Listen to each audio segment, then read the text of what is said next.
welcome to London International Arts Festival 2013. We have a few questions for you today. What is Shobana's philosophy of Bharatanatyam? Well, my philosophies keep changing, as everybody's philosophies change as we move on in life. So initially it was all about the rigor and the splendor and the speed and the ability to communicate to an extent. But now it's all about enjoying myself first. It's about a little puja that you do for yourself, and it's about communicating the very, very rich and beautiful thoughts that our ancient Indian poets had to people here and now. It's about it's about the Hindu philosophy. It's about lyrics. It's about love. It's about a whole range of emotions. For me, dance is not only dancing. I'm also teaching, and I've been teaching for the last 20 years, right? So it's about the movements. It's about a group. It's about involving as many people as possible, and it's like a movement. It's like a small mini movement. It's not about myself performing. If I want to do that, then I would be a solo performer.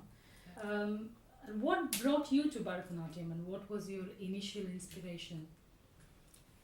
I began to learn at a very, very young age. So I don't think I was, it was not like me, like a teenager who wanted to try something, and then you go surfing from place to place and then land up in a dance class, and then So my aunts were very, very famous actresses and classical dancers.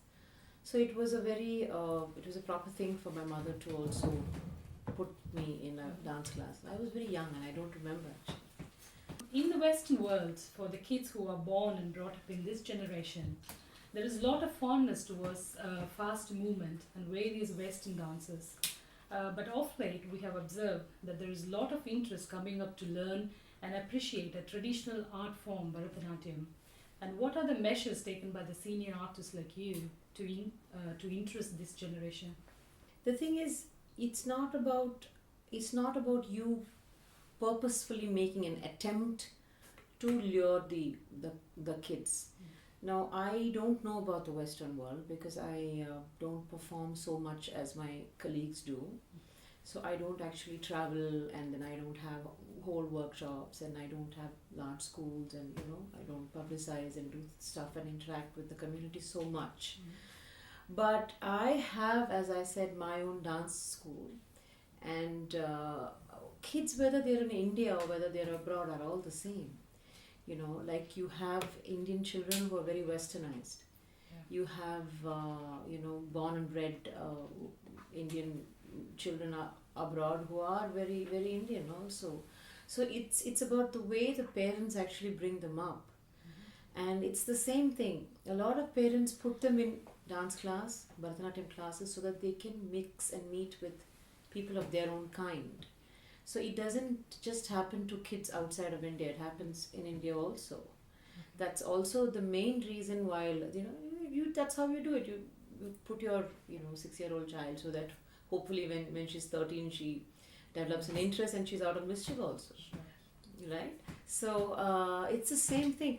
And I think you can't go around trying to catch the imagination of a child. So if you have a particular way of performing that will attract anybody, whether it's a child or whether it's an adult, then you do. You have achieved certain position in your field. How difficult or how easy was the journey, and what did you learn from that? Depends on what you mean by a certain position in the field. You have reached, you have got the Padma Bhushan, close. Padma Shri and all that. Okay. So, you have come to that position, so Right. You would have struggled a lot. I have not struggled to that position. And the aim was not to come to any position. The aim was just to be the the way of life is just to be a performer and just to every day of your life to do what you're being taught, and you're learning, you're performing, you're teaching, and you're choreographing, and you're doing a little bit of research, and you're trying to experiment. So it's a way of life, and while you do that, if you get an award or a title, it's a good thing. Okay. And I guess this is your first performance for LIAF. So Yes. and how Yes. do you feel performing for London International Arts Festival? Well, I'm very excited. I have come with a group of very young and talented musicians. Some of them are my students. And we have a very rich, classical, and detailed, exciting. I can't say exciting, I'm excited. But it's a very, very detailed, classical, interesting margam that we've come up with. Okay. Where we've used, all the South Indian languages. We've done a piece in Hindi also. We've done a piece in Tamil. We've done a piece in Telugu, so on and so forth, and Malayalam and Kannada. So it's nice to do all these pieces. It's nice to see how people react to even, it's a very difficult art form to understand. And even me sometimes when I watch somebody else perform, I might not understand it. So given that particular burden of communicating, I'm looking forwards to the London audience. We too. As you know that LIAF is very young and already made its mark very well. So what is your message to the organizers for the subsequent festivals? My message to the organizers is, I know it's a tough thing to do, especially with Dr. Joe, and yourself doing it, here in a different country, trying to promote classical arts. And I know the thrust is on trying to promote South Indian classical arts. So it's, I say, carry on, continue. Things might be tough, but your work is always appreciated, not only by the artists, but you, I think you, instead of me talking about me, I think you're the main people that can attract the younger generation.